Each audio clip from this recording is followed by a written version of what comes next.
জানিতাই জয় রাধেশ্যাম, জয় জগন্নাথ, জয় মহাপ্রভু, হরে কৃষ্ণ।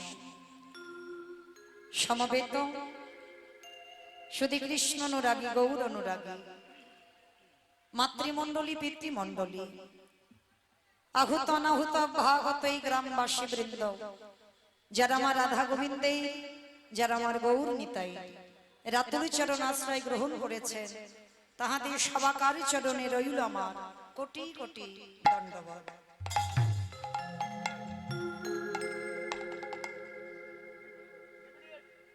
তারপরে জানাই,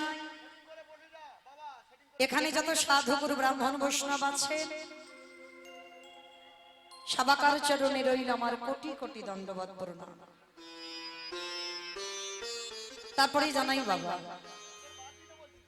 আমি আমার পিতা মাতার চরণে, আমার শিক্ষা গুরু দীক্ষা গুরুর চরণে অনন্ত কোটি কোটি দণ্ডবত প্রণাম।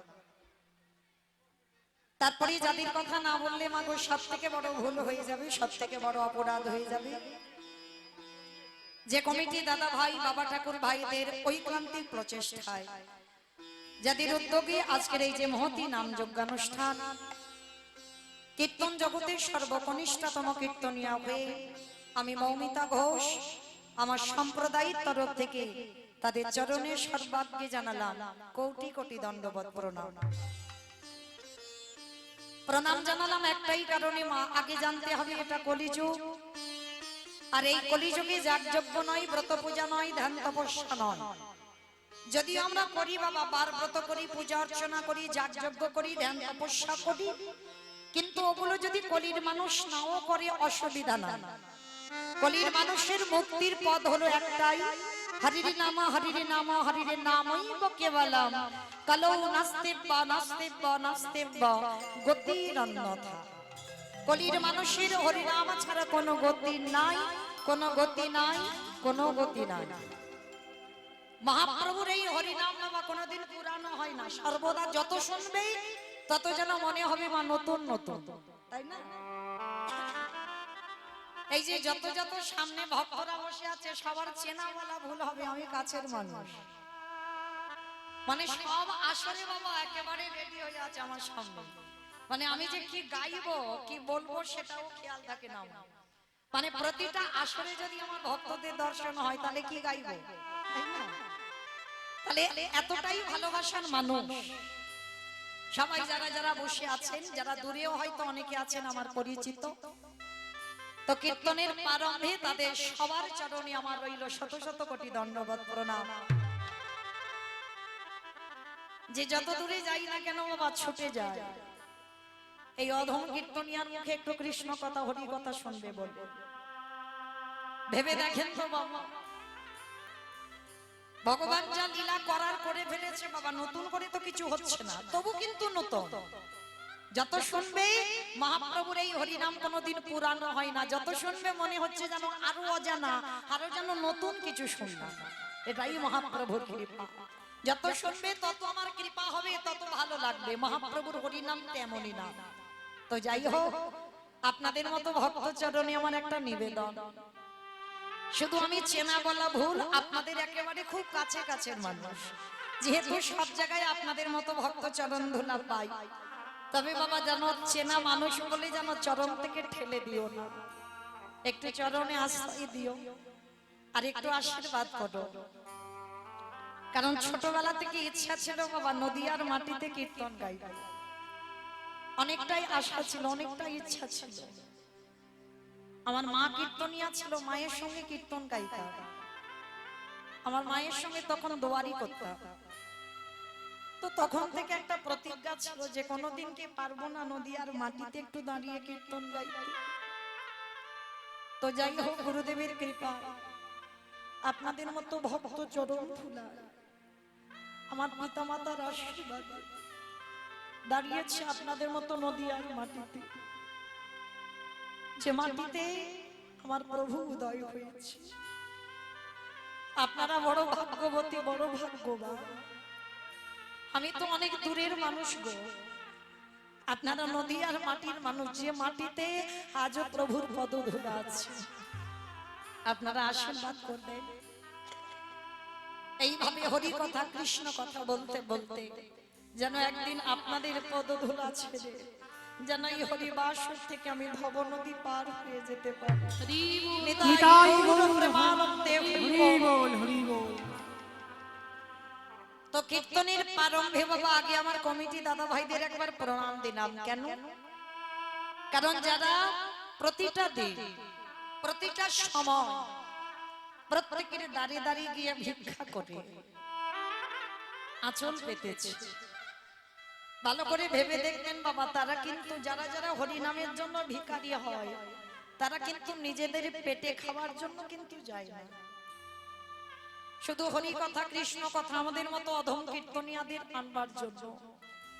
কেউ 5 টাকা দেয়, কেউ 10 টাকা দেয়, কেউ 2 টাকা দেয়, আবার কেউ মুখে দরজা বন্ধ করে কত মুখ নাড়াও দেয়, কত গালাগালিও শোনায়, তাই না? এই যখন ভিক্ষায় যাই দেখবেন কত কটু কথা বলে। আবার বাবা দেখবেন কোন কোন জায়গায় আমাকে বলে বলে দিদি আমরা মাইক বাজিয়ে একটু যাই তো, বলে হরিনাম বন্ধ করো, ছেলে মেয়ে ঘরে ঘুমাচ্ছে। হরি বল। তো যাই হোক, সবার চরণে আমার একটা নিবেদন। মহাপ্রভু বললেন আছে বলে আমি প্রসাদ পাবো না, আমার শ্বেতপাথরের ঘর আছে, আমার চাকরি পেনশনের টাকা আছে, ভক্ত সেবা তৈরি করে প্রসাদী ভগবানকে দিল, ভগবান খেয়ে ফেলবে, অত সোজা নয়। লজ্জা ঘৃণা ভয় 3 থাকতে আমার গৌর গোবিন্দ নয়, আগে ভিখারি হয়ে লোকের দাঁড়ে দাঁড়ে গিয়ে আঁচলটা পাতো, আগে ভিখারি সাজো। চৈতন্য মহাপ্রভু যার কোনো কিছু অভাব ছিল না, যিনি সত্য যুগে বড় লোক ছিল, ত্রেতা যুগে বড় লোক ছিল, দাপরিতে বড় লোক ছিল, সেই ভগবান কলিকালের মাটিতে সে কাঙাল হয়ে জীর্ণ মলিন বস্ত্র পরিধান করে মস্তক মুন্ডন করে দিয়ে হাতে একটা বেলদণ্ড নিয়ে লোকের দাঁড়িয়ে দাঁড়িয়ে গিয়ে ভিক্ষা করে মাধুকুরি করে সন্ন্যাসী হয়ে চলে গেল। ভালো করে বিচার করে দেখেন, তার তো কোনো কিছু অভাব না। সে যদি মনে করত তাহলে কলিকালে ভগবান রাজ সিংহাসনে বসে থাকতে পারত না, তাহলে জগৎকে শিক্ষা দিল, বলে জগৎ আমায় যারা ভালোবাসবি আগে দাঁড়িয়ে দাঁড়িয়ে ভিক্ষা করতে হবে। 5 বাড়ির দাঁড়িয়ে দাঁড়িয়ে গিয়ে সরু মোটা আতপ চাল এনে আমার জন্য রন্ধন করে যদি একজন ভক্ত যদি নয়নে জলে একেবারে বক্ষ যুগল ভাষায় যদি একেবারে বলিতে পারে কৃষ্ণ তোমার কলমে বলে, আমার ভগবান পৃথিবীর যে কোণে থাকুক না কেন সে যে ভক্তের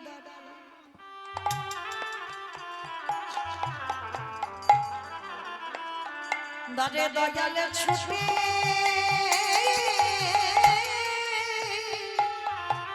ছুটে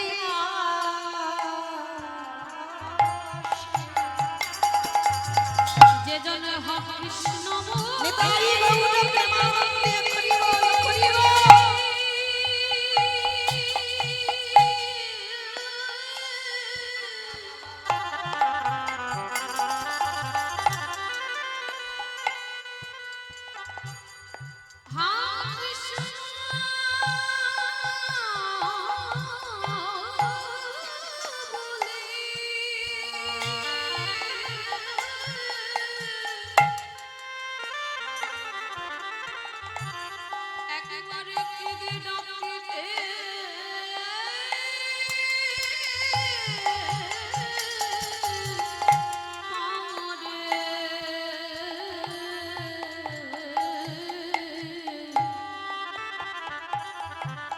আমি যে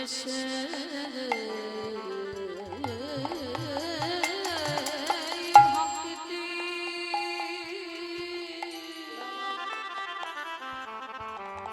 ভক্তের দাঁড়ে ছুটে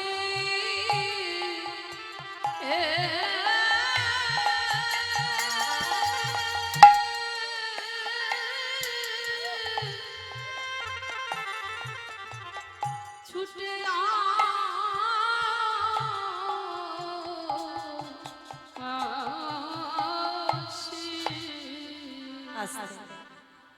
এই ভগবানের কৃপা বাবা সবাই পাই না গো, তাই সবার চরণে আমার একটা নিবেদন, হরি নামের জন্য যারা ভিক্ষায় যায় যেন কোনোদিন ভুল করে কটু কথা বলে ফেলো না, ভুল করে কোনোদিন ভক্ত আমাকে আঘাত দিও না। আমার ভগবান বললেন, যদি আমায় ভালো না বেশি আমার ভক্তরে কেউ একটু শ্রদ্ধা করে ভক্তি করে, সারা জীবন আমি তার বাড়ির তার চরণের দাস হয়ে যাই। কিন্তু বাবা আমরা তো কৃপা পেতে পারি জানো। আমার মহাপ্রভুর গুরুদেব ছিল, যার নাম ছিল ঈশ্বরপুরী। এই ঈশ্বরপুরী মহাপ্রভুর দীক্ষা গুরু, সন্ন্যাস গুরু ছিল কে? কেশব ভারতী। কেশব ভারতী ছিল সন্ন্যাস মন্ত্রে দীক্ষা দিয়েছিল। আর আজকের এই ঈশ্বরপুরীও দীক্ষা দিয়েছিল। দীক্ষা গুরু শিক্ষা গুরু দুইজনে ছিল। কিন্তু এই ঈশ্বরপুরীর আরো একজন শিষ্য ছিল, যার নাম গোবিন্দ ঘোষ। আর এই ঈশ্বরপুরী ইনি আরেকজনকে দীক্ষা, ইনার আরো গুরুদেব ছিল, যার নাম ছিল বাবা মাধবেন্দ্রপুরী। এই সেই মাধবেন্দ্রপুরী। যারা যাবেন পুরী ধাম, জগন্নাথ ধাম, নীলাচল, এখন পুরী ধামে বহু ভক্তরা যাচ্ছে বাবা, রথযাত্রা উপলক্ষে বহু ভক্তরা যাচ্ছে। আর এই পুরী ধামে যাওয়াকালীন অনেক ভক্ত দেখেছেন, আবার অনেক ভক্ত দেখেননি। রেমুনায় যার বাড়ি হচ্ছে, যেমন রেমুনার মাটিতে আমার গোপীনাথ, যে গোপীনাথ এই মাধবেন্দ্রপুরীর জন্য বাবা ক্ষীর চুরি করে রেখে দিয়েছিল। তাহলে এই মাধবেন্দ্রপুরী ছিল বাবা ঈশ্বরপুরীর গুরুদেব, আর ঈশ্বরপুরী ছিল মহাপ্রভুর গুরুদেব। তো মহাপ্রভুর আর একজন শিষ্য ভাই ছিল, কে জানো? যার নাম গোবিন্দ ঘোষ। যে গোবিন্দ ঘোষ ওই অর্ধেক হরিতকির জন্য বাবা, যাকে অগ্রদ্বীপের মাটিতে ফেলে রেখে মহাপ্রভু বৃন্দাবন গেল। আমরা বলি না টাকা পয়সা থাকলে সবাই দেখবার আছে, এটা ভুল কথা। তার প্রমাণ গোবিন্দ ঘোষ করে দিয়েছে। তো এই যে ঈশ্বরপুরীর শিষ্য ছিল বাবা গোবিন্দ ঘোষ, আর গোবিন্দ ঘোষ আর মহাপ্রভু এরা ছিল গুরু ভাই। কি মা হিসেবে তো সেটাই বলে গুরু ভাই। তো যেদিন বাবা ঈশ্বরপুরী বিছানা সজ্জা হলো, কারণ গোবিন্দ ঘোষ মহাপ্রভুর চরণ সেবা করতে পারতো, কিন্তু ঈশ্বরপুরী কি পারবে? কি বাবা গুরুদেব পারবে শিষ্যের চরণ সেবা করতে? তো ঈশ্বরপুরী সর্বদাই কাঁদতো যে আমি এমন দুর্ভাগা যে, যখন জানতে পেরেছিল যে নিমাই ভগবান, যিনি সত্যের নারায়ণ, ত্রেতা রাম, দাপরের কৃষ্ণ, তিনি কলিযুগে হয়েছে গৌরাঙ্গ। তো যেদিন ঈশ্বরপুরী জানতে পেরেছিল, সেদিন বাবা সেদিন থেকে নয়ন জলে শুধু বুক ভাসিয়ে কাঁদতো। কেন না? আমি একদিনের জন্য আমি নিমাইয়ের চরণ স্পর্শ করতে পারবো না, কারণ আমি তোর গুরুদেব। কারণ আমি গুরুদেবের হয়ে যদি ওকে প্রণাম করি, তাহলে আমার শিষ্যকে রৌরব নরক যন্ত্রণা পেতে হবে। কিন্তু বাবা দীক্ষা কালে যখন গুরুদেব আমাদের প্রত্যেকের বাম পাশে বসিয়েছিল, একটু স্মরণ করেন বাবা সেই দিনের কথা। আপনারা আমরা প্রত্যেকে যখন দীক্ষা গ্রহণ করেছিলাম গুরুদেবের বাম পাশে বসে, আর যখন দীক্ষা মন্ত্রে আমরা দীক্ষা নিলাম, আমাদের এই দেহটা ছিদ্র হয়ে গেল। গুরুদেব যদি কোনো কুকর্ম করে, সুকর্ম করে, সেটা শিষ্যের শরীরে আসে। আর শিষ্য যদি কোনো কুকর্ম করে, সেটাও গুরুদেবের শরীরে যায়, আদান প্রদান হয়ে যায়। গুরুদেবের ভজন শিষ্যের মধ্যে যায়, আর শিষ্যের ভজন গুরুদেবের মধ্যে যায়। তবে বাবা গুরু ধরতে হবে ঠিক ঠিক গুরু, যেমন তেমন গুরু ধরলে হবে না।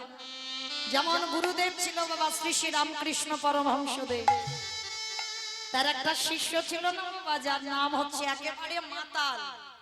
কোনদিন গুরুদেবকে গুরুদেব বলে স্বীকার করত না, কোনদিন মা ভবতারিণীকে প্রণাম করত না, কোনদিন কৃষ্ণকে ভগবান বলে স্বীকার করত না, যার নাম ছিল গিরিশ ঘোষ। মায়েরা এই জায়গাটা একটু আস্বাদন করবেন, গুরু যদি ধরতে হয় এমন গুরুদেব ধরতে হবে।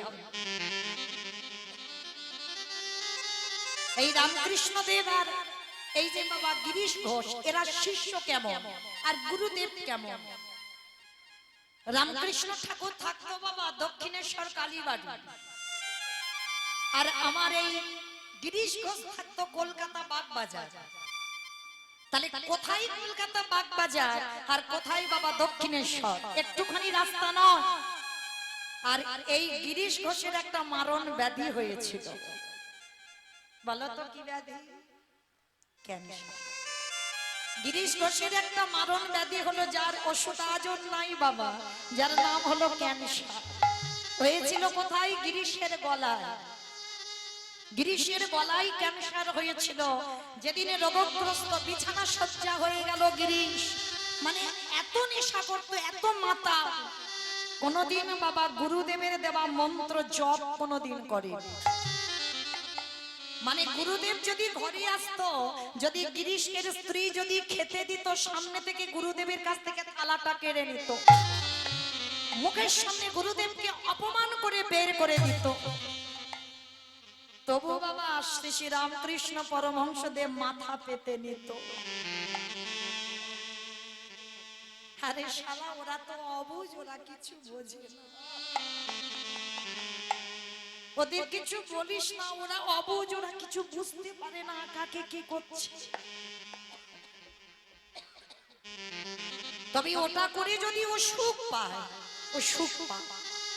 কিন্তু যেদিন গিরিশ ঘোষ বিছানা সজ্জা হয়ে গেল, অসহ্য যন্ত্রণা গলায়, মানে ক্যান্সারের এত যন্ত্রণা, এত জ্বালা সহ্য হয়ে গেল। বিছানা সজ্জা হয়ে গিরিশ ঘোষ তার পরিবারকে ডেকে বলেছিল, গিন্নি আর মনে হয় আমি বেশিক্ষণ বাঁচবো না, বড় জ্বালা, বড় যন্ত্রণা। তবে জানো গিন্নি, জীবনে আমি গুরুদেবের দেওয়া মন্ত্র জীবনে জপ করি, জীবনে আমি মা ভবতারিণীকে বিশ্বাস করি। তবে জানো গিন্নি, আজকের একবার শেষ বেলায় আমি একবার অন্তত আমি আমার গুরুদেবকে ডেকে দেখবো। মৃত্যু সজ্জায় গিরিশ পাগলের মতো একবার শুধু বাগবাজারে নিজের বিছানায় শুয়ে একবার ডাক দিয়েছিল, গুরুদেব, গুরু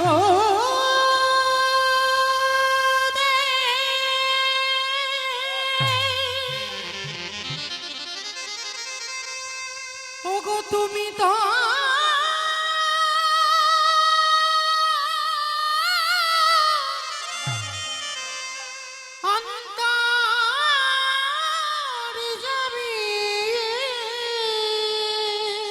চমকে উঠল, কে আমায় কৃপা করো,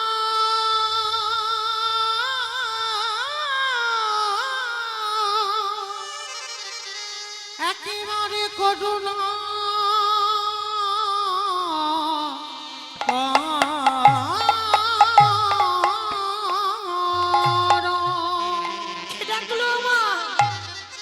কোথায়? বাগবাজারে বসে ডাকলো গুরুদেব বলেই, আর দক্ষিণেশ্বর ভবতারিণীর চরণে বসে আছে রামকৃষ্ণ। শিষ্যের ডাকটা গুরুদেবের কানে এসে বাজলো, চমকে উঠেছে। কে কে ডাকলো আমায় গুরুদেব বলে? কে ডাকলো? কার এমন অমৃতের মতো ডাক? পাগলের মতো খালি পায়ে রামকৃষ্ণ দেব ওই দক্ষিণেশ্বর থেকে ছুটতে ছুটতে একবার শিষ্য ডেকেছে বলে একেবারে গুরুদেব গিয়ে দাঁড়িয়েছে গিরিশের দরজা। কি গো মায়েরা, এই পৃথিবীতে সাধারণ কোনো গুরু নয় যে গুরুদেবকে অপমান করে তাড়িয়ে দিয়েছে বলে জীবনে আর শিষ্যের ভিটে মারাবে না, এইরকম গুরুদেব না। কত অপমান করেছে, এমনকি গুরুদেবকে ধরে মেরেছে পর্যন্ত, কিন্তু মৃত্যু সজ্জা। যেই না ডাক দিয়েছে গিরিশের দরজায় এসে, দরজার আড়াল থেকে ঘরের ভিতরে ঢোকে নিয়ে, যদি বাবা আমার শিষ্য উঠে মারে, দরজার আড়াল থেকে ডাকছে, গিরিশ, ও গিরিশ। বিছানা সজ্জায় আছে গিরিশ। কে ডাকলো? আমার গুরুদেবের কণ্ঠস্বর, যে কোনোদিন গুরুদেব বলে স্বীকার করেনি, মরার আগে বলছে আমার গুরুদেবের কণ্ঠস্বর। কিন্তু গিরিশ ঘোষের ঘরের ভিতরে আসছে না ঠাকুর। কেন? যদি বাবা বিছানা থেকে নেমে গুরুদেবকে আবার পেটায়, ভয়ে পড়ে ঢুকছে না। দরজার আড়াল থেকে বলছে, অগিরিশ আমায় ডাকলি বাবা? বিছানার শয্যায় আর উঠবার ক্ষমতা নেই গিরিশ। করজোর করে বলেছিলেন, গুরুদেব আমার ডাক তুমি শুনতে পেয়েছো? আমার ডাক তোমার কানে গেছে গুরুদেব? আমি যে বড় অভাগ্য অভাজন, আমি কোনোদিন তোমার দেওয়া মন্ত্র জপ করিনি, আমি কোনোদিন তোমার দেওয়া নামের মালাও ধরিনি। গুরুদেব আমি যে বড় পাপী গুরুদেব, আমায় ক্ষমা করে দাও। ওগো করুণা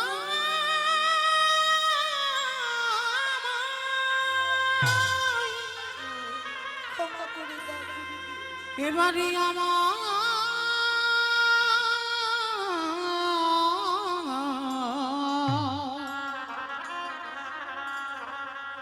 এবারে আমায়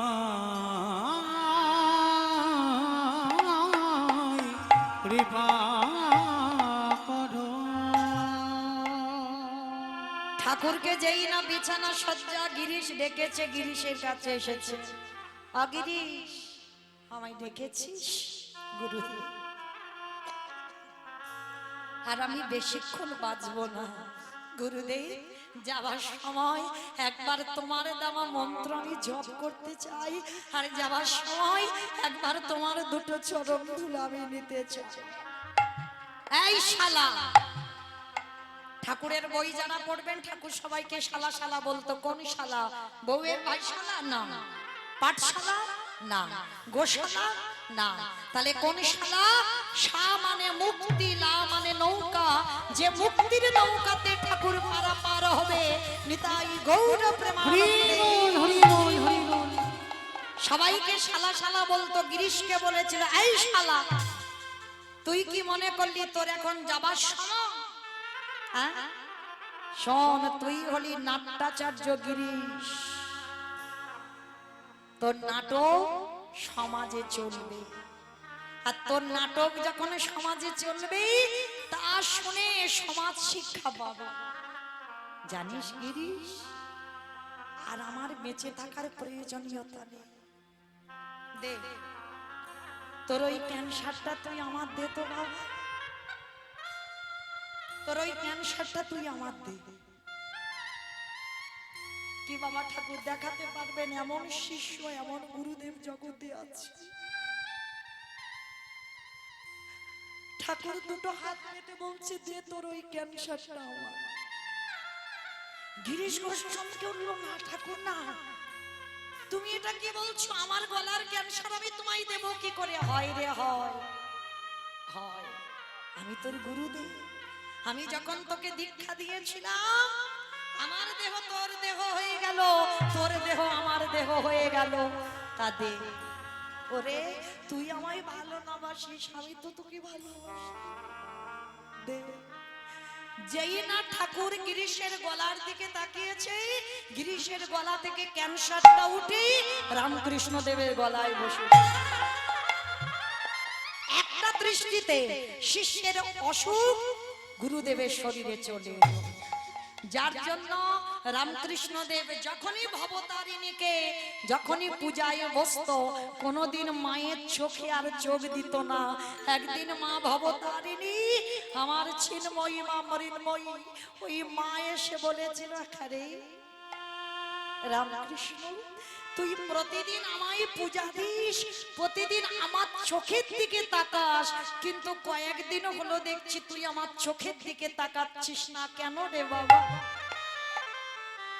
কথাটা শুনে রামকৃষ্ণ দেব বলেছিল, মা আমি যদি তোর চোখের দিকে তাকাই, আমার এই মারণ ব্যাধিটা যদি তোর হয়ে যায়, আমি কষ্ট পাবো, আমি দুঃখ পাবো, আমি ব্যথা পাবো, কিন্তু আমার মা যেন ভালো থাকে, আমার মায়ের যেন কিছু না করে। এই কে বলেছে তোর ওই ব্যাধিটা আমার হবে? তাহলে এরাই হলো বাবা গুরুদেব, আর এরাই হলো শিষ্য। তাহলে গুরু চরণ যদি ধরতে হয় এই রকম গুরু চরণ ধরো। মহাপ্রভু গুরুদেব ছিল বাবা ঈশ্বরপুরী। তো ঈশ্বরপুরী এমন একজন গুরুদেব সর্বদাই কাঁদতো যেদিন মৃত্যু শয্যায় পড়েছিল ঈশ্বরপুরী। কেন কাঁদতো জানো? ওই গোবিন্দ ঘোষকে ডেকে বলেছিল, গোবিন্দ আমি এমন একজনের গুরুদেব হলাম যে কোনদিন আমি আমার ভগবানের চরণ ধুলা নিতে পারবো না, কারণ আমি তো নিমাইয়ের গুরুদেব, আর আমি যদি ওর পদ ধুলা নিই তাহলে আমার শিষ্যকে নরকে যেতে হবে। তবে গোবিন্দ আমি মরার আগে তোর উপরে একটা দায়িত্ব দিয়ে যাচ্ছি বাবা, কারণ আমার দেহ তো তোর দেহ, তুই আমার শিষ্য। অরে গোবিন্দ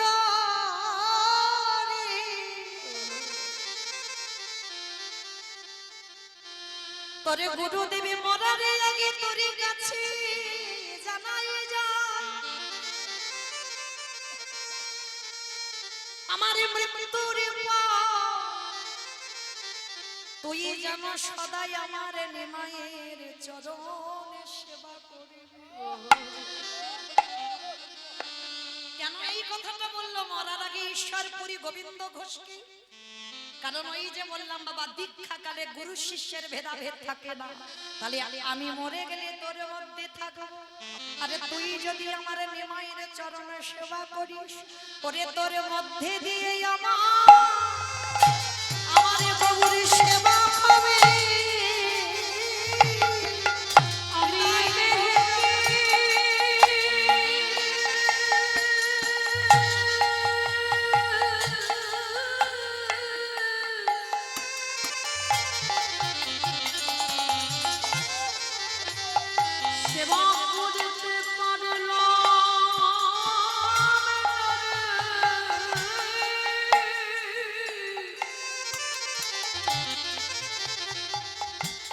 তোর মধ্যে দিয়ে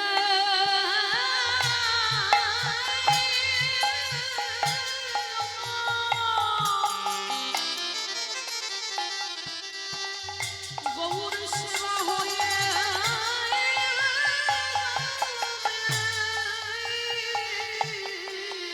ওরে গোবিন্দ ওরে গোবিন্দ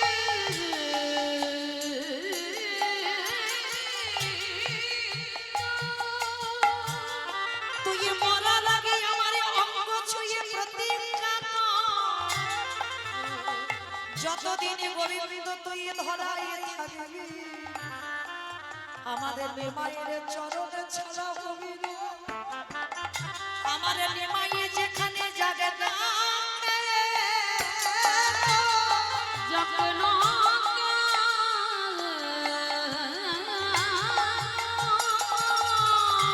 ওরে আমার নিমাইয়ের সঙ্গ ছাড়া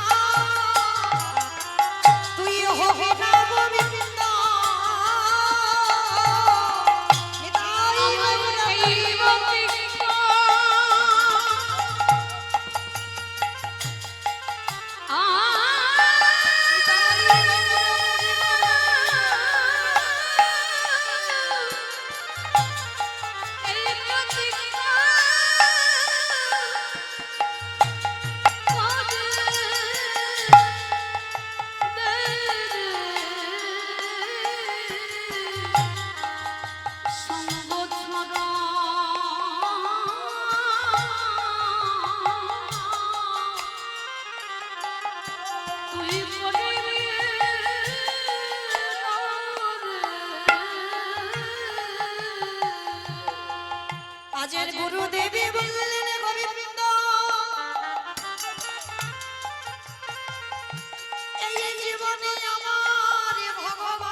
যদি কোনোদিনই আমার পরবর্তী দিনে জন্ম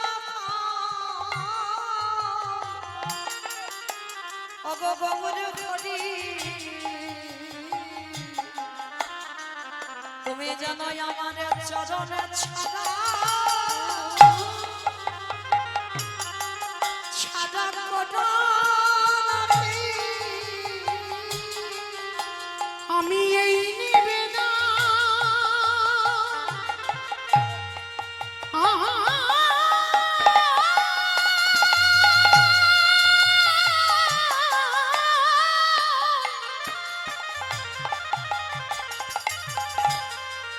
আমি এই নিবেদন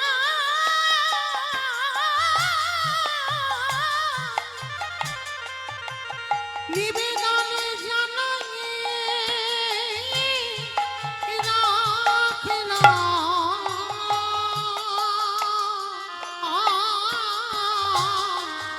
যেন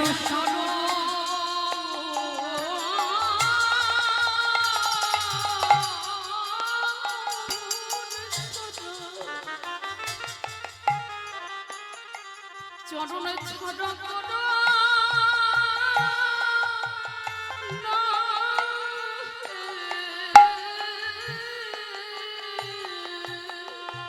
সেই দিন থেকে গোবিন্দ ঘোষ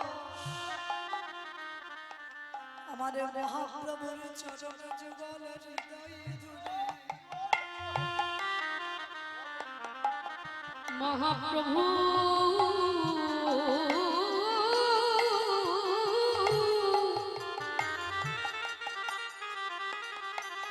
বলে প্রভু হে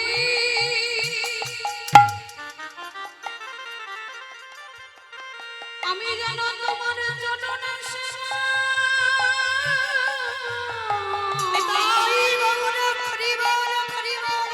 করিতে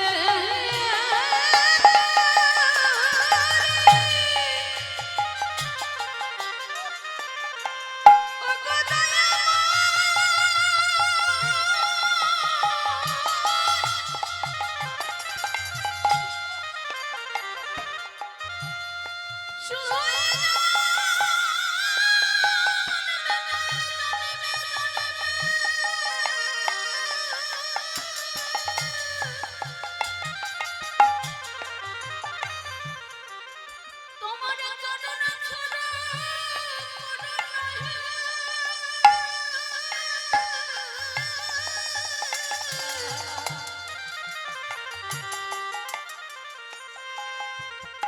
আমি ওই চরণে নিবেদন করে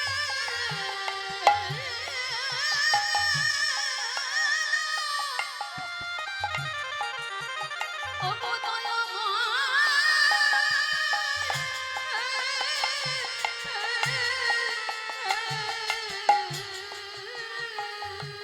আস্তে যার জন্য গোবিন্দ ঘোষ সর্বদা আমার নিমাইয়ের চরণ সেবা করত, যার জন্য যখন বৃন্দাবন যাত্রা করেছিল আমার মহাপ্রভু তখন কেউ আগেই আসেনি, গোবিন্দকে সঙ্গে নিয়েছিল। কিন্তু মায়েরা গোবিন্দ ঘোষের সেবাটা কেমন ছিল জানো? সেবা কাকে বলে, সেবা কি করে করতে হয় দেখো। একদিন আমার মহাপ্রভু ছলনা করলো। কিরকম ছলনা? গোবিন্দ দেখবো তুমি আমায় কতটা ভালোবাসো। তাই বার কি করেছে বাবা, মহাপ্রভু এমন ভাবে ঘুমিয়ে আছে, মানে একেবারে গম্ভীরা, যারা পুরী ধামে গেছেন, গম্ভীরা যেটা হচ্ছে বাবা রাধাকান্তের মঠ, ওইটা হচ্ছে মহাপ্রভুর জায়গা। 3.5 জন ভক্ত 3.5 হাতে জায়গা।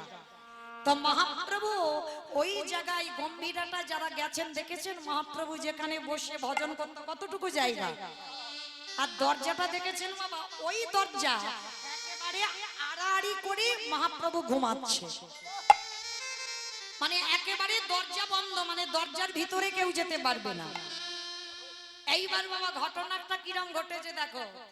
গোবিন্দ ঘোষ মহাপ্রভু সেবার ব্যবস্থা করতো রোজ, মানে প্রভু কি খাবে কীর্তন সমাপ্ত করে আর তারপরে কি যে খাবে সেটা গোবিন্দ ঘোষ তৈরি করে দিত।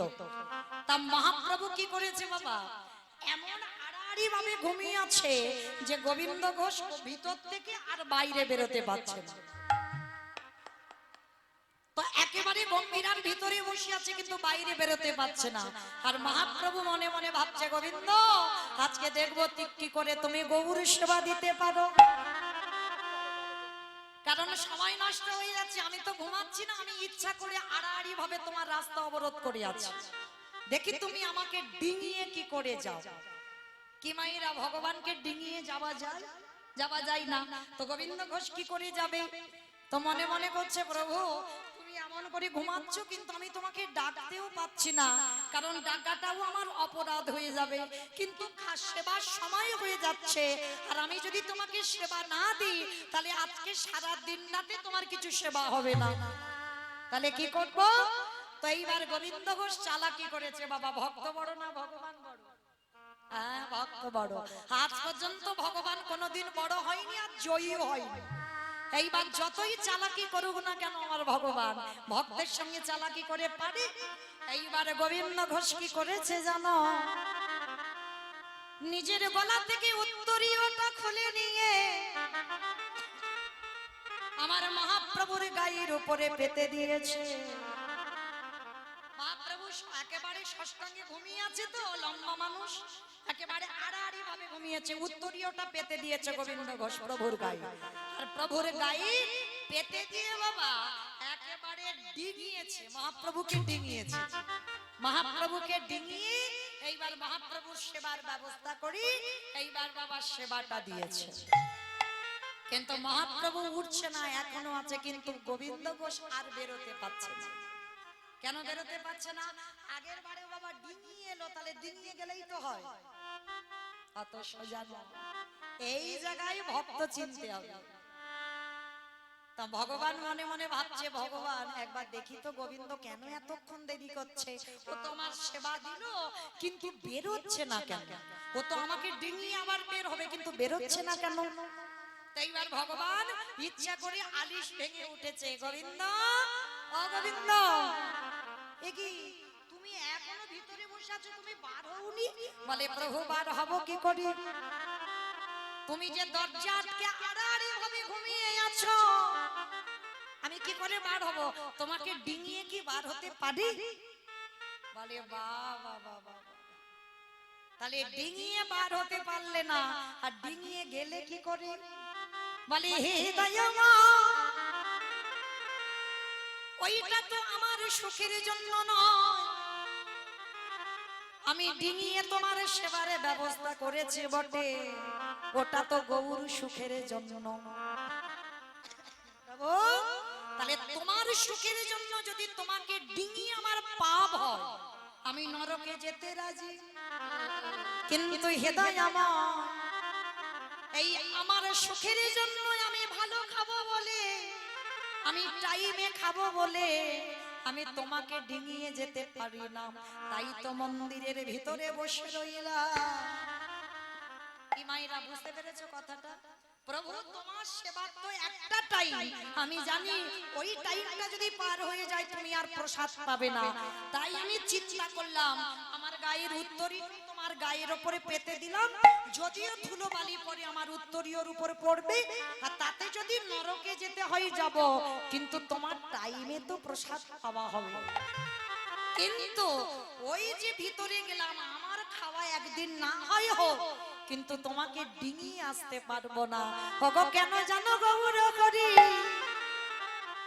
আমার নিজের সুখের জন্য আমি তোমাকে ডিঙাতে পারি না। মহাপ্রভু গোবিন্দ ঘোষকে ধরে বললেন, গোবিন্দ এমন করে আমার সেবা কেউ কোনোদিন করে না। গোবিন্দ তখন কেঁদে বলেছিল, হৃদয় আমার, এ তো আমার সেবা নয়, আমার গুরুদেবী মরার আগে বলি গেল, ওরে গোবিন্দ আমি মৃত্যুর পরে তোর মধ্যে প্রবেশ করলাম, তাই এইভাবে গুরুদেবের নিজের হাতে তোমার কাছ থেকে সেবা করে নিল। নিতাই গৌর হরি বল, হরি বল, হরি বল, হরি বল। এই হলো বাবা গুরু সেবা, এই হলো বাবা শিষ্য, এই হলো গুরুদেব। আর এইভাবে যদি কেউ ভজন সাধন করে, তার অচিরে কৃষ্ণ কৃষ্ণ প্রাপ্তি হয় গো। ওই গুরুজন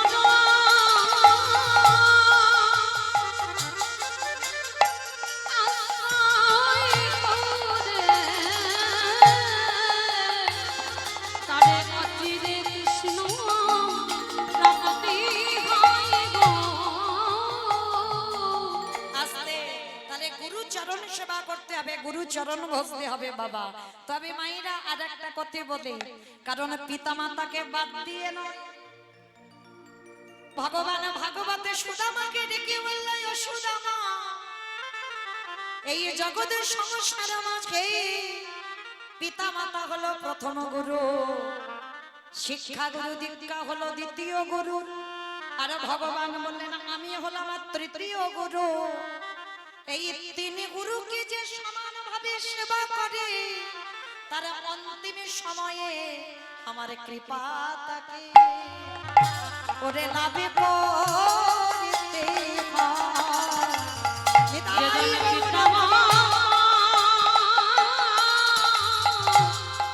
পিতামাতা সেবা করে, আমার সেবাটা হয়ে যায় গো। আসলে যার জন্য বাবা পিতামাতাকে সেবা করা অবশ্যই আমাদের মনুষ্য জীবনে কর্তব্য। এই যে বাবা মাধবেন্দ্র পুরী ছিলেন, তিনি কিন্তু বাংলাদেশ বাসী ছিল, বাংলাদেশের মানুষ। আর বাংলাদেশের মানুষ হয়েও পিতামাতার আদেশে সংসার করেছিল, আর পিতামাতার আদেশে সংসার করে সেই মাধবেন্দ্র পুরী আমার বাংলার মাটিতে এসেছিল। একটা কথা মনে রাখবেন বাবা, এই বাংলার মাটিতে আমার মাধবেন্দ্র পুরী গোসাই যদি না আসতো, আমরা ভক্তির বীজ আমরা কেউ পেতাম না। এই যে আমরা কৃষ্ণ বলি এত কাঁদি, এই যে আমরা গৌর বলি এত কাঁদি, এটা শুধুমাত্র হয়েছে আমার এই মাধবেন্দ্র পুরী গোসাইয়ের জন্য। এই মাধবেন্দ্র পুরী গোসাই কি গো, রেমুনার মাটিতে যারা যাবেন একবার বাবা ওই ক্ষীর একটু প্রসাদ পেয়ে দেখবেন। আমি পেয়েছি বাবা, ওই রেমুনার গোপীনাথের ক্ষীরের প্রসাদ আমি পেয়েছি,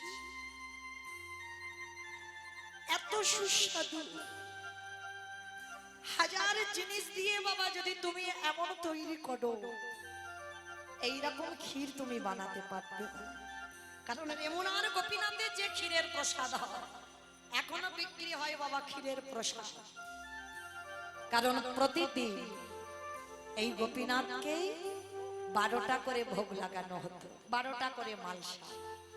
আহা, আর এই মাধবেন্দ্র পুরী বাবা এমন একজন গোসাই ছিল, কোনদিন নিজের যে খিদে পেয়েছে কারোর কাছে বলবে যে আমার কিছু খেতে দাও। অমায়েরা ভক্ত হলে হবে না, ভক্তের মতো ভক্ত হতে হবে। কিরকম গোস্বামী ছিল দেখো, কোনদিন নিজের খিদে পেয়েছে যে বলবে, এইটা কোনদিন কারোর কাছে বলতো না।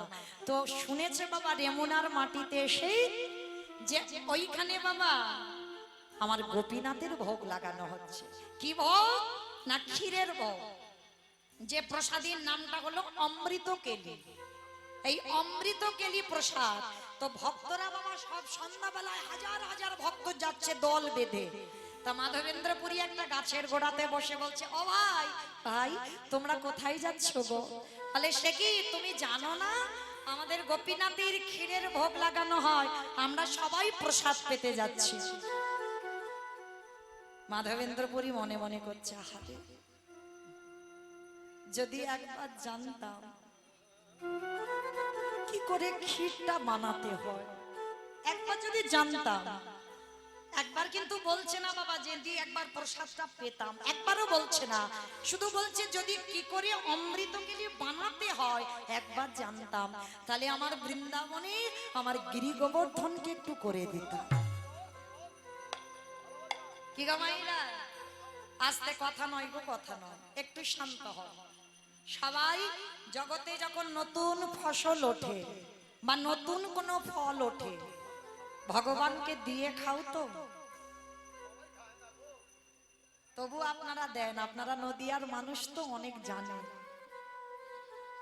আমরা অনেক অভাগ্য অভাজন, আমরা পতিত হয়ে পড়ে রইলাম। কিন্তু মনে রেখো মা, সেই বাজারে যে সবজি আগে উঠবে, যে ফল আগে উঠবে, চেষ্টা করবে নিজে খাবার আগে আমার গোবিন্দকে যেন আগে নিবেদন হয়। মাধবেন্দ্র পুরী ছিল এমন একজন ভক্ত, মনে মনে ভাবলো যদি একবার জানতাম কি করে বানায় তাহলে আমার গিরি গোবর্ধনকে একটু করে দিতাম। তো সবাই বাবা ভোগ লাগাচ্ছে, সবাই যখন প্রসাদ পাচ্ছে, মাধবেন্দ্র পুরী নিরজনে বসে আছে, আর নিরজনে বসে বসেই নয়নে জলে বুক ভাসিয়ে কাঁদছে। আর আমার গোপীনাথ থাকতে পারে গো, 12টা মালসার মধ্যে একটা মালসা চুরি করে, ঠান্ডার সময় তো চুরি করে ওই চাদরের ভিতরে একটা মালসা রেখে দিয়েছে। আর পূজারীর অত খেয়াল নেই বাবা, গুনে গুনে মালসা বিলি করেনি, 11টা মালসা বিলি করে দিয়েছে। আর যখনই 11টা মালসা বিলি করে দিয়ে সবাই তো প্রসাদ পেয়ে চলে গেছে, গোপীনাথ শয়নে গেছে, এইবার পূজারী বাড়িতে গেছে। আরে কি গোপীনাথ থাকিতে পারে মন্দিরে ওই পাথর রূপে ত্যাগ করে,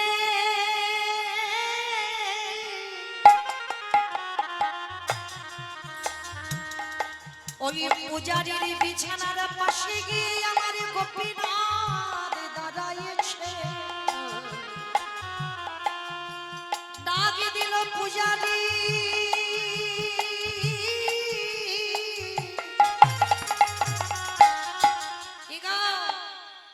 আজকে তুমি কটা মালসা দিয়েছো? বলে কেন প্রভু, রোজ 12টা মালসা দিয়ে আজও দিয়েছি 12টা মালসা না। ভালো করে গিয়ে দেখো, আজকে তুমি 11টা মালসা বিতরণ করেছো। প্রভু আমি তো গুনে গুনে 12টা মালসা দিয়েছি। হ্যাঁ দিয়েছো, কিন্তু বিতরণ করেছো 11টা মালসা। আরে প্রভু আরেকটা মালসা কো? যাও একেবারে গিয়ে মন্দিরে দেখো, আমার চাদরের নিচে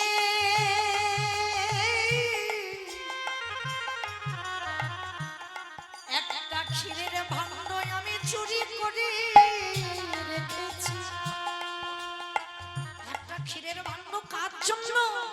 বলে শোনো, সবাই তো হাত পেতে প্রসাদ নিল, কিন্তু আমার আগে কাঙালে ভক্ত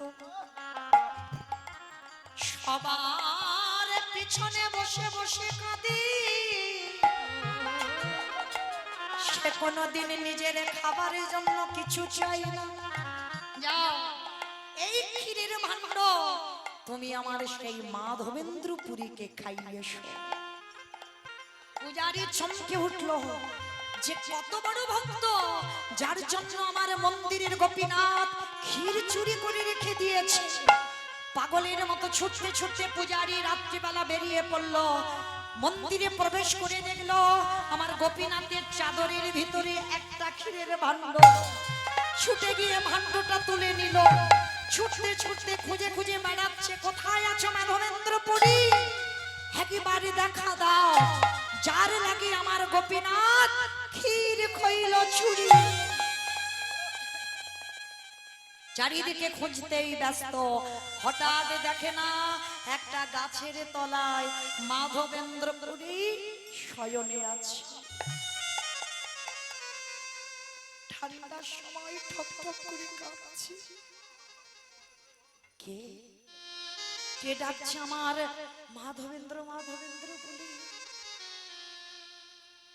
যেই না বসেছে পূজারী এসে মাধবেন্দ্র পুরীর কাছে ওই ভাণ্ডটা দিয়েছে। এই নাও আমার গোপীনাথ তোমার জন্য এই ভাণ্ডটা চুরি করেছে। না না, আমার জন্য আমার গোপীনাথ চুরি করতে পারে না, তাতে সমাজ সবাই আমাকে নিয়ে মাতামাতি করবে। আমি চাই না, যশ খ্যাতি মান শুকুরের বিষ্ঠার সমান। একটা কথা মনে রাখবে বাবা, যারা প্রকৃত ভক্ত হয়েছ, যারা ভজনে একটু একটু করে এগিয়ে যাচ্ছ, তারা কোনোদিন যশ চায় না, তারা কোনোদিন প্রতিষ্ঠা চায় না, তারা কোনোদিন বলে না যে সমাজে আমায় অনেক যশ প্রতিষ্ঠা হোক, সবাই আমার নাম ডাক করুক। এটা ভক্তের কোনোদিন চাহিদা নয়, কারণ যশ খ্যাতিমান শুকুরের বিষ্ঠার সমান। মাধবেন্দ্রপুরী ওই ক্ষীরের ভাণ্ডটা নিয়ে বলল, গোপীনাথ তোমার এত কৃপা, তোমার এত দয়া, তুমি আমার জন্য ক্ষীর চুরি করেছ, তুমি আমার জন্য ক্ষীর চুরি করে জগতে তুমি চোর বদনাম নিলে। গোপীনাথ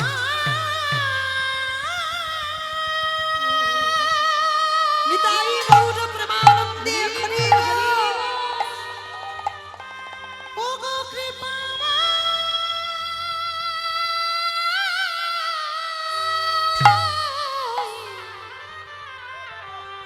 ও গো করুণা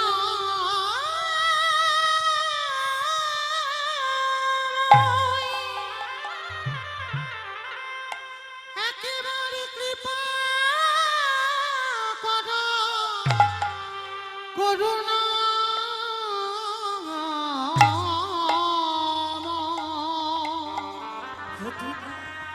গোপীনা ও গো গোপী গোপীনা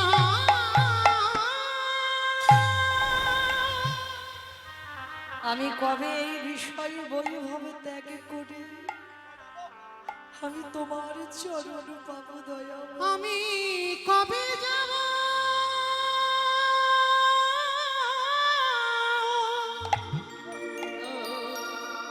বিষয় ছেড়ে ওই মধুর বৃন্দাবন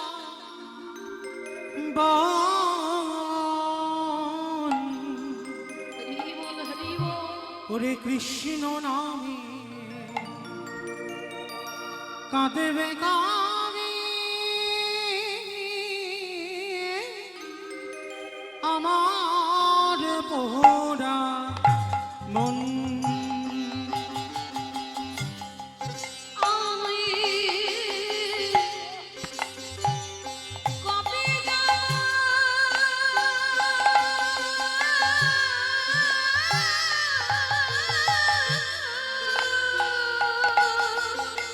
আর ভালো লাগে না প্রভু সংসার।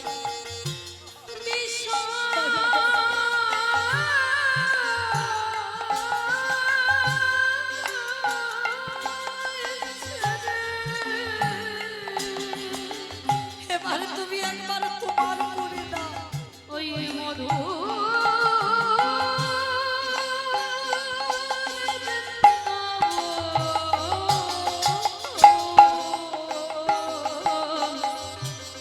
কৃষ্ণ নামে কাঁদবে কবি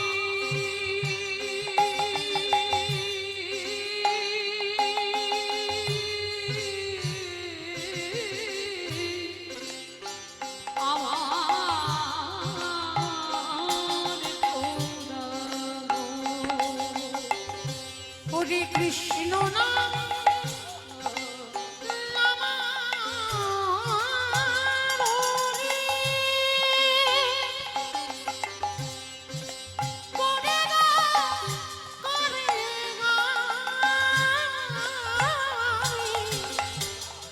ওরে কবে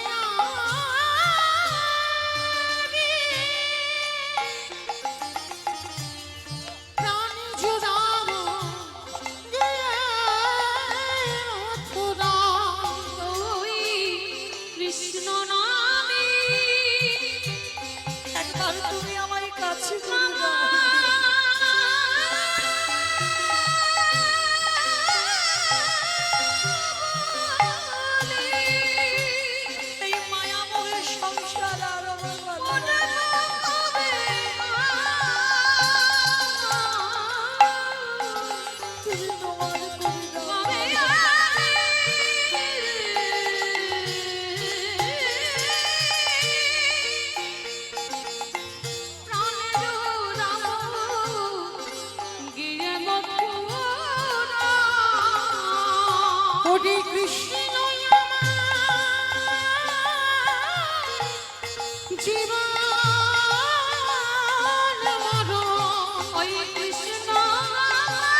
মাধবেন্দ্রপুরী, যে মাধবেন্দ্রপুরীর জন্য আজকের বাবা রেমুনার গোপীনাথ ক্ষীর কইল চুরি।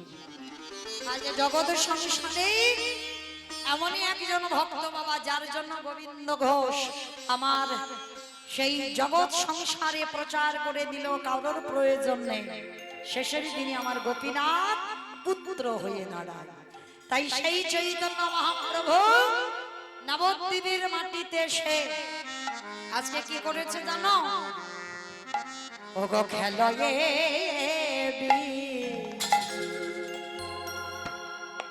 বিনোদ খেলা।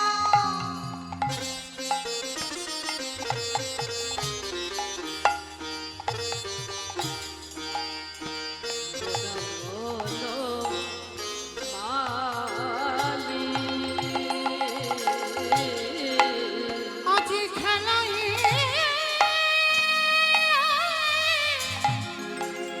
বিনোদ খেলা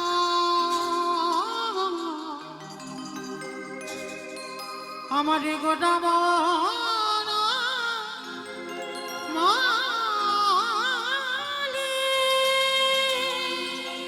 ওগো কুলিন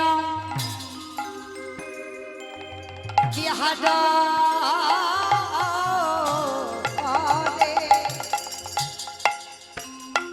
কুলি নবী বিহান করে আবারে ভকত কুলি নবী দেহার করে যত ভক্ত মণ্ডলী ভগবতী। আজকে চৈতন্য মহাপ্রভু ভক্তদের সঙ্গে নিয়ে বাবা আজকে সুরধ্বনি গঙ্গার তীরে হরিনামের খেলা খেলছে। দেখবেন বাবা শুধু ভগবান খেলছে না, এই জগতে অনেক অনেক বয়স্ক মানুষরা, বাবারা, দাদা ভাইরা এখনো তাস খেলে। কি গো খেলে না? সন্ধে হলে দেখবে বাবা তাদের আর ঘরে মন টেকে না, কখন একটু বাজারে যাব, আর বাজারে গিয়ে কখন একটু তাস খেলতে বসবো। এটা কলির মানুষের দোষ নয়, এটা তোমার ভগবান খেলে গেছে। তবে ভগবান তাস খেলেনি। হরি বল। ভগবান দেখেন বাবা সত্যযুগে খেলা করলো চার নারায়ণ হয়ে, চার নারায়ণ হয়ে খেলা করেছিল। বাসুদেব নারায়ণ, শঙ্কর্ষণ নারায়ণ, প্রদ্যুষ্ণ নারায়ণ, অনিরুদ্ধ নারায়ণ। এই চার নারায়ণ হয়ে সত্যযুগে ভগবান খেলা করেছিল। ভগবান মনে মনে ভাবলো এই চার নারায়ণ হয়ে খেলে সে সুখ হচ্ছে না। পরের জন্মে চার ভাই হলো, রাম লক্ষ্মণ ভরত শত্রুঘ্ন। সেই চার নারায়ণ চার ভাই হয়ে এলো, চার ভাই ভাই খেলছে, খেলায় সুখ হচ্ছে না। ভাই ভাই খেলে আনন্দ হয়? কি গো মাইরা আপনারা বিচার করে বলেন, ভাই ভাই খেলে সুখ হয়? মানে এক মার পেটের ভাই যদি একসঙ্গে খেলা হয় ভালো লাগে? দূর ভালো লাগছে না। এইবার ভগবান বলে একটু খেলোয়াড়ের সংখ্যা বাড়িয়ে দিতে হবে। পরের জন্মে 12 জন প্রধান, 12 জন উপপ্রধান, মানে 24 জন বন্ধু নিয়ে ভগবান কৃষ্ণ হয়ে খেলা করলো। তাহলে সত্য যুগে চার নারায়ণ, ত্রেতা যুগে চার ভাই, দ্বাপর যুগে 24 জন বন্ধু নিয়ে খেললো, তবু সুখ হচ্ছে না। ভগবান যমুনার ঘাটে মাথায় হাত দিয়ে বসে আছে। একজন ভক্ত ছুটে এসেছে, নাম হলো তার শ্রীমদ ভাগবত। ভাগবত ছুটে এসে বলছে, প্রভু একে তুমি মাথায় হাত দিয়ে ওই রকম যমুনার পাড়ে বসে আছো কেন? বলে জানো ভাগবত সুখ পাচ্ছি না। বলে কেন সুখ পাচ্ছ না? বলে দেখো সত্য যুগে খেললাম, ত্রেতা যুগে খেললাম, দ্বাপর যুগে খেললাম, কিন্তু সুখ হচ্ছে না কোনো খেলা। তা শ্রীমদ ভাগবত করে জোর করে বলে, প্রভু একটা কথা বলবো? বলো ভাগবত। আচ্ছা ঠাকুর, যে খেলায় শুধু মারামারি কাটাকাটি খুনোখুনি হয়, সেই খেলায় কি সুখ হয়? ভগবান বলে বুঝতে পারলাম না, একটু খুলে বলো। আচ্ছা ঠাকুর, তুমি 6 দিনের ছেলে পুতনাকে মারলে, 8 বছরের ছেলে কালিয় নাগকে দমন করলে, পুতনা রাক্ষসীকে বধ করলে, অকাসুর বাকাসুর মারলে, তৃণাবত্তাসুর মারলে, অরিষ্টাসুর মারলে, মানে শুধু মারামারি কাটাকাটি খুনোখুনি করে যাচ্ছ। তা তুমি যদি শুধু একে মারবো তাকে মারবো ওকে ধরবো এই মনোবৃত্তি হয়, তাহলে কি খেলায় সুখ হয়? তা ভাগবত তুমি খারাপ বলনি, ওই জন্য সুখ পাচ্ছি না বলে। হ্যাঁ ঠাকুর, শুধু মারলে হবে না, মার খেতে শিখতে হবে। দেখবে মার খেতে যখনই শিখবে তুমি সেই খেলায় সুখ পাবে। বলে তাহলে ভাগবত কি করব? পরের জন্মে যাব, একটু খেলোয়াড়ের সংখ্যা অনেক বাড়িয়ে দেব। এলো কলিযুগ, আর কলিযুগে বাবা খেলোয়াড়ের সংখ্যা দেখেছো অগন্তি, কোন গোনাগাতি আছে? নারী পুরুষ ভেদাভেদ আছে। দেখো এখানে যদি যাত্রা হতো, ফাংশন হতো, মাঝখান থেকে বাঁশ বেঁধে দেওয়া হতো, একদিকে নারী একদিকে পুরুষ, কিন্তু এখানে দেখো নারী পুরুষ একাকার হয়ে আছে, তাই না? মানে জাতি ধর্ম নির্বিশেষে নারী পুরুষের কোনো ভেদাভেদ নাই মহাপ্রভুর হরিনাম। কলিযুগে ভগবান করলো কি? খেলোয়াড়ের সংখ্যা বাড়িয়ে দিল। আর বাড়িয়ে দিয়ে এইবার ভগবান বললে, আর আমি প্রতিজ্ঞা করলাম, এবে অস্ত্র না ধরিব, প্রাণীকারী না মারিব, প্রেম দিয়ে চিত্ত শুদ্ধি করিল সংহার। নিতাই গৌর হরিব। আর মারামারি কাটাকাটি খুনোখুনি নয়, এবার প্রেম আর হরিনাম দিয়ে একটু উদ্ধার করব। ওই জন্য কি বলছে দেখো, বৃন্দাবনের খেলা ছিল মাঠে দৌড়া দৌড়ি, বৃন্দাবনে খেলা ছিল মাঠে দৌড়া দৌড়ে, বৃন্দাবনের খেলা ছিল মাঠে দৌড়া দৌড়ে, বৃন্দাবনে খেলা ছিল আই ঘটনা দেখে যা।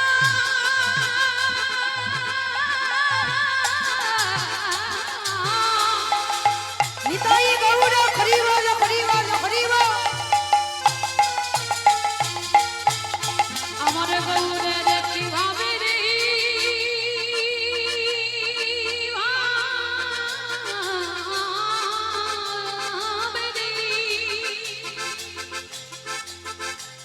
মাইরা উলুন ধ্বনি উলুন ধ্বনি।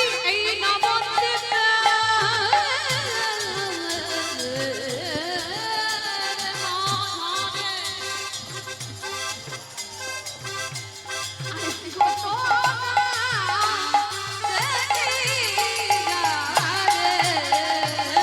নবদ্বীপে খেলা ছিল মাঠে দৌড়া দৌড়ি, বৃন্দাবনের খেলা ছিল মাঠে দৌড়া ওই দৌড়ি। বৃন্দাবনী খেলা ছিল মাঠে দৌড়া দৌড়ি।